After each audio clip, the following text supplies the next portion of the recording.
Paper लेकर देना। मंत्री जी जाके मिल लो। धन्यवाद। 5 मिनट हो गए। वर्मा जी इधर आ जाओ, बात कर लेंगे। टाइम जा रहा है। धन्यवाद सभापति जी। विकसित भारत गारंटी फॉर रोजगार एंड आजीविका मिशन ग्रामीण पर मैं अपनी गंभीर आपत्ति और सुझाव रखना चाहता हूं। सबसे पहले तो मैं स्पष्ट करना चाहता हूं, ग्रामीण रोजगार गारंटी कोई सरकारी दया नहीं, यह इस देश के गरीब, मजदूर और वंचित वर्ग का कानूनी और संवैधानिक अधिकार। इसी अधिकार को पहले महात्मा गांधी राष्ट्रीय ग्रामीण रोजगार गारंटी अधिनियम के माध्यम से मान्यता दी गई थी, लेकिन आज सरकार उस कानून को हटाकर एक नई योजना ला रही और निधि का जो बंटवारा केंद्र राज्य में 60 और 40 का। माने सभापति जी, आप भी उत्तर प्रदेश से आते हैं, मैं भी। उत्तर प्रदेश सरकार पे 8 लाख करोड़ का कर्ज है, हर नागरिक पे 31,000 का कर्ज। ऐसे में क्या राज्य इसको आगे बढ़ा पाएगा?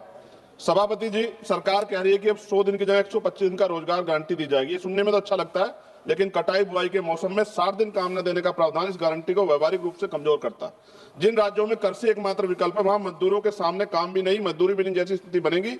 ग्रामीण भारत में कृषि का संकट, मशीनीकरण, जलवायु आपदाएं तेजी से रोजगार खत्म कर रही है। ऐसे में 125 दिन भी अपर्याप्त है, जबकि कई राज्यों में लोग 300 दिन काम चाहते हैं, जिन्हें उन्हें काम करने से बाहर न रखा जाए। और सभापति जी, दलित आदिवासी हितों का स्पष्ट उल्लेख, मनरेगा से SC/ST समुदायों को जमीन से जुड़े काम, जल संरक्षण, सामुदायिक संपत्तियों के जरिए न्यूनतम सुरक्षा दी गई। नई योजना में SC/ST के लिए पृथक रूप से कोई लक्ष्य सुरक्षा का प्रावधान नहीं। और सभापति जी, आपदा के समय छूट सरकार की मर्जी पर, प्राकृतिक आपदा में छूट देना सरकार के विवेक पर छोड़ा गया, जबकि आपदा के समय तो सबसे ज्यादा बेरोजगारी, सबसे ज्यादा पलायन होता है। यह प्रावधान अधिकार नहीं, अनुग्रह बनता है। जब तक स्पष्ट जवाबदेही और दंड व्यवस्था नहीं होगी, यह प्रावधान सिर्फ कागजों में रह जाएगा। मैं कुछ सुझाव भी दे रहा हूं सभापति जी, मंत्री जी बैठे हैं। सामान्य मजदूरी नहीं है जो मनरेगा के मजदूरों को मिलती थी, सामान्य नहीं। मेरे यहाँ 232 या 37 रुपए मिलते हैं सर। मेरी मांग है कम से कम 500 रुपए न्यूनतम मजदूरी दी जाए और रोजगार गारंटी बिना मौसमी शर्तों के लागू की जाए। रोजगार दिनों की सीमा राज्यों को बढ़ाने का अधिकार न्यूनतम 300 दिन और केंद्र तय करे, लेकिन राज्य चाहे तो 365 दिन तक बढ़ा सकते हैं और केंद्र अतिरिक्त सहायता दे।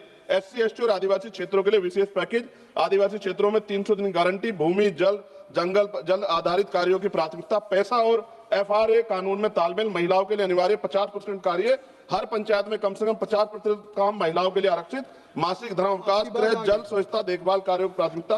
अंतिम पेज है सर। सभापति जी, काम तय करने का असली शक्ति ग्राम सभा, ग्राम पंचायत पर। भुगतान में देरी होने के 30 सेकंड में खत्म करूंगा सर। भुगतान में देरी होने स्वतः मुआवजा अधिकारियों की व्यक्तिगत जवाबदेही तय की जाए। विकसित भारत सिर्फ इमारतों और आंकड़ों पर नहीं बनता, विकसित भारत तब बनता है जब गरीब के हाथ में योजना अधिकार होता है। सभापति जी, माननीय मंत्री जी को मैं कहना चाहता हूं, आप इसका नाम बदल रहे हैं, बहुत सोच समझ के आप कर रहे होंगे, तो मेरी आपसे आग्रह, आप इसका नाम बाबा साहब अम्बेडकर के नाम पे क्यों नहीं कर देते, जिन्होंने संविधान निर्माता है जो, और आपने इसमें जी राम जी जोड़ा है। अच्छी बात है, आपकी बहुत सारी योजनाएं राम जी के नाम पे है। मेरी आपसे मांग है, आप इसमें जी राम जी की जगह जय भीम जी कर दो, उसमें क्या चला जाएगा? आपको सबके हितों का ध्यान रखना चाहिए ना। मैं तो आपसे जानता हूं कि क्या था, मगर आपने उनके संविधान के साथ किस तरह का हाल कर रखा है तो हम लोग जानते हैं। सभापति जी, एक सेकंड भाई, मैं तो सुझाव दे रहा हूं। आप सर शेखर जी, आप चेयर को कहिए। हाँ सर, आपके माध्यम क्यों कहते हैं? नहीं, थैंक यू आपने 30 सेकंड मांगा था, 1 मिनट सर। ये बीच में बोल के थोड़ा सा वो हो गया सर, मैं खत्म कर रहा हूं 10 सेकंड में। मैं उनको नहीं कह रहा, मैं आपके माध्यम से कह रहा हूं मंत्री जी को। सर, ये देश देख रहा है, आप अगर महापुरुषों का अपमान करेंगे तो लोग इसका चुनाव के समय हिसाब करेंगे। मेरी बात को याद। धन्यवाद। जय भीम, जय भारत। सर, सर आपका बहुत